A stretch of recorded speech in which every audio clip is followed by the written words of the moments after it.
Bismillah ar-Rahman ar-Rahim. So we said that there are different types of ilm, and we said one is called ilm huduri, knowledge by presence, which is never wrong.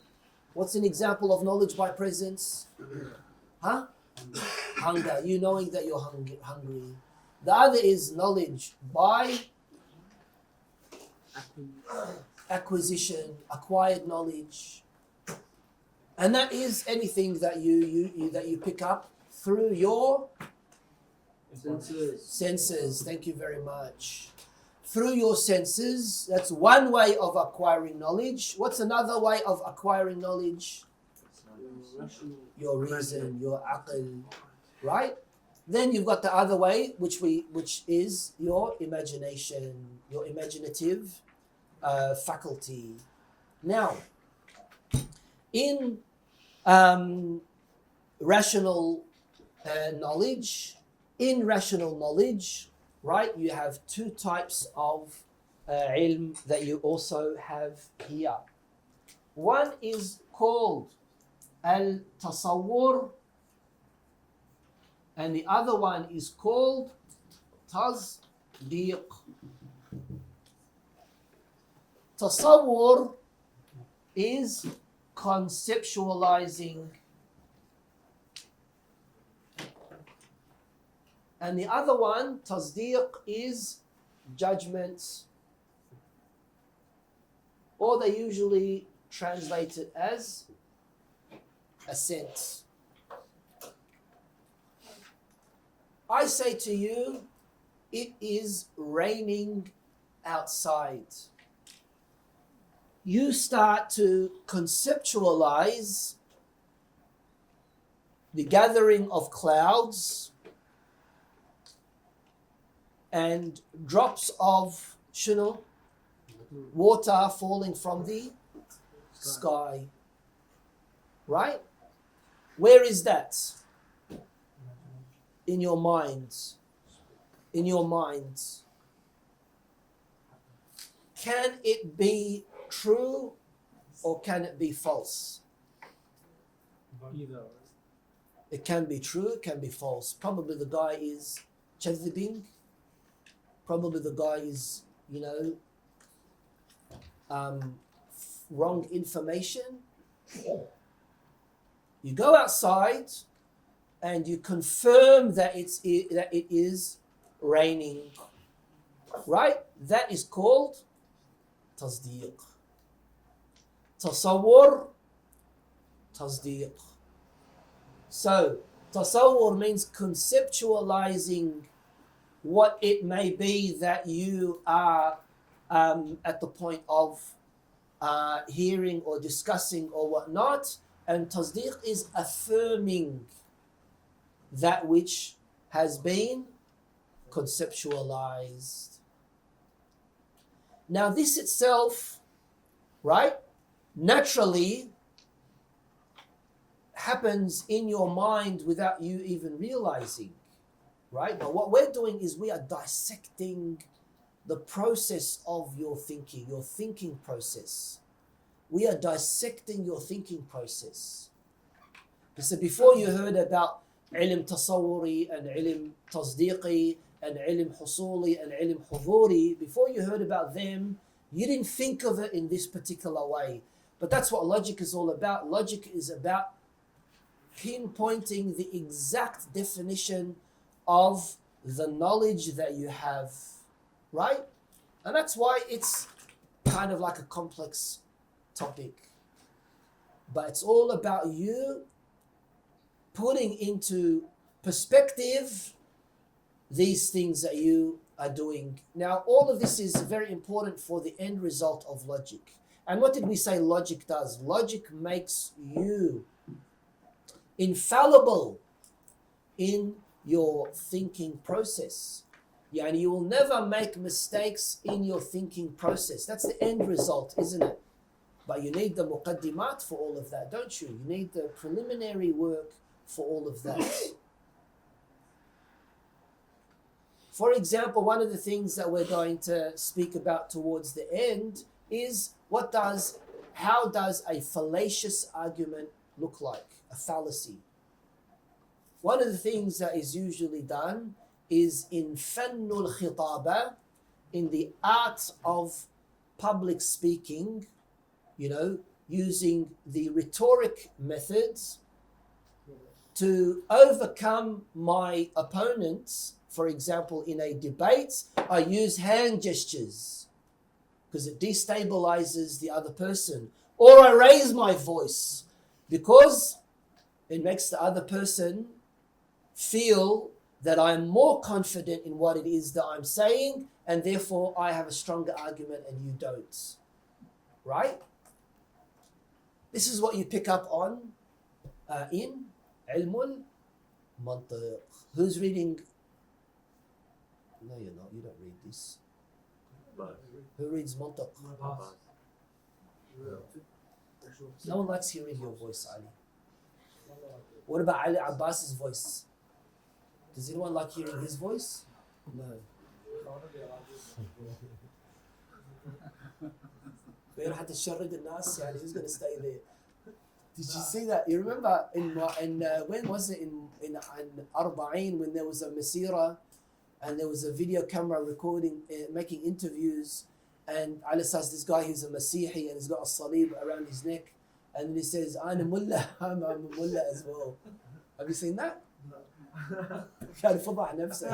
He exposed himself. He's acting like he's a Masihi, then he says, I'm a mullah. Yalla. Hasan is of two kinds. وين رحت؟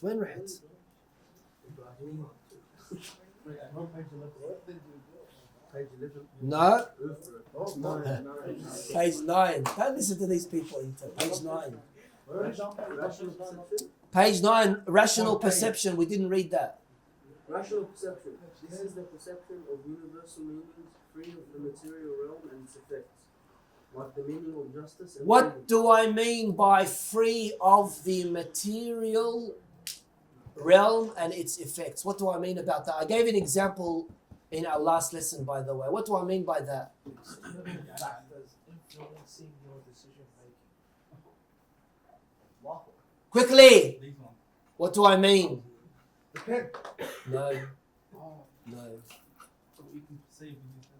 The fire. What? What's wrong with the fire? What was the example that I gave of fire? No. Who's guessing? That what?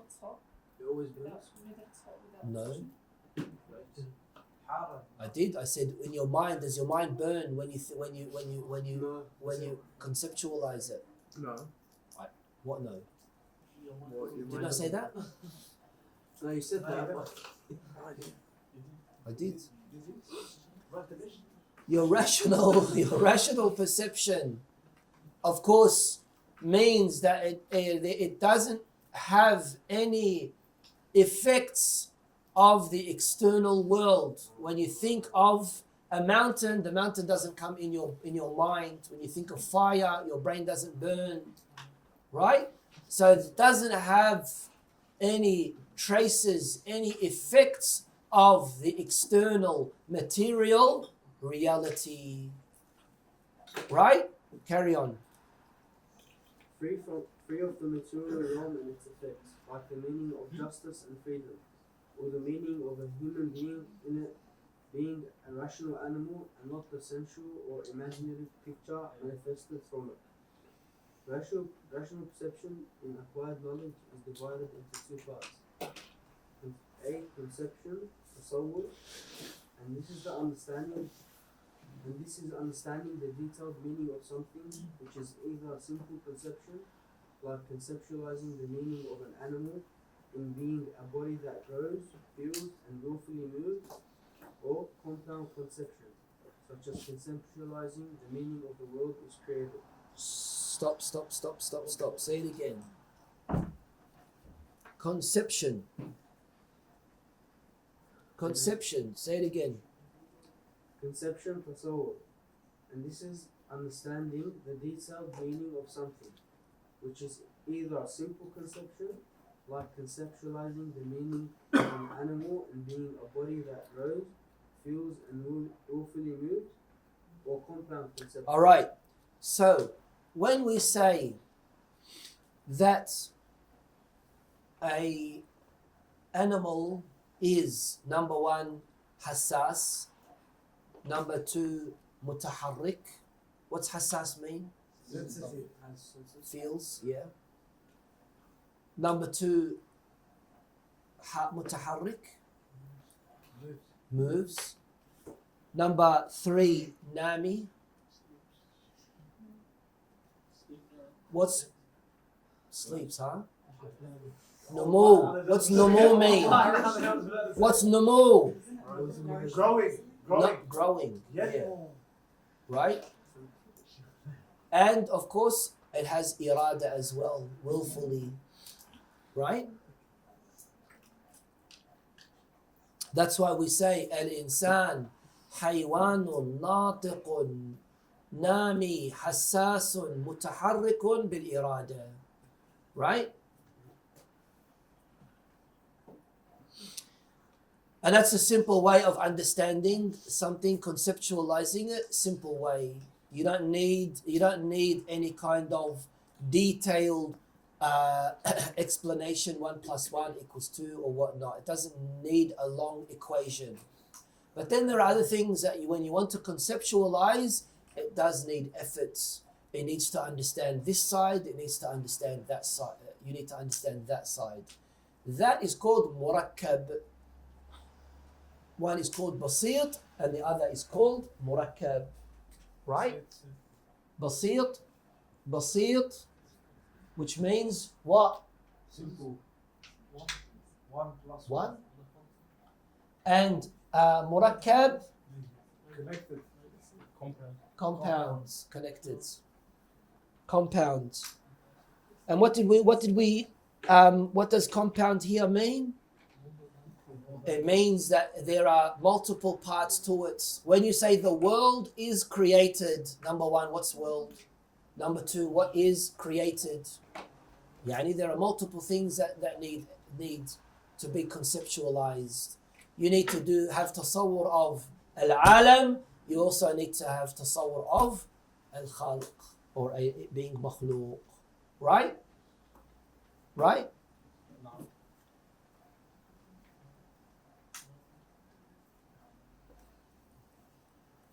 Carry on. Assent or judgment or tasdeeq. This is to judge a conceptualized meaning in what it represents in reality. This is specific to informative statements that are subject to being true or false. Tasdeeq. You know how I said something that is either true or false? With tasawwur, it's not a matter of true or false. Tasawwur, it's information. It's like me saying there's a jumla khabariya and a jumla insha'iyya in Arabic. Remember when we said that? That one is true or false, could be true or false. The other one is irrelevant. When I say sit down, you can't say, oh, don't lie. Right? That's a jumla insha'iyya, for example. I'm telling you to do something, mathalan. But when I say he sat down, that can either be true or false. Right? With tasdeeq, it's also that same thing. Yani you walk outside and you realize that it was not raining. So you are affirming the opposite. Read it again. Assent or judgment, tasdeeq. This is to judge a conceptualized meaning in what it represents in reality. This is specific to informative statements that are subject to being true or false. Informative statements, يعني جملة خبرية. Right, you want to write that down on the side? That's good. Carry on. And they are called propositions. Proposition. A proposition is a sentence that has multiple sides to it. It's telling you something. In Arabic, we call it qadiyya. In logic, we call it qadiyya. Plural is qadaya. I've said in logic, that means proposition. Yeah. Carry on. The judging here is in reality related to that which denotes the proposition, or what it is referring to.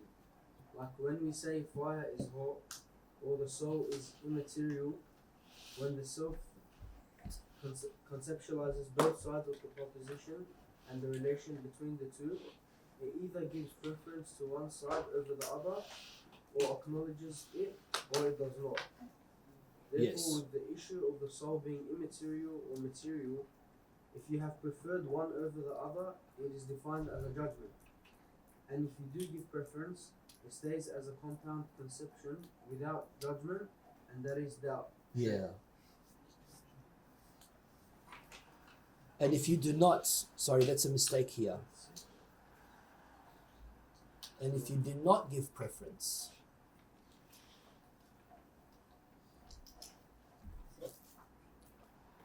right? And if you do not give preference, then of course, you know, you are affirming the opposites, right? You are affirming the opposites. Inshallah, in our next lesson, we will learn about tasdiq yaqini, tasdiq dhanni, badihi, and nadari, and everything else. Alhamdulillah.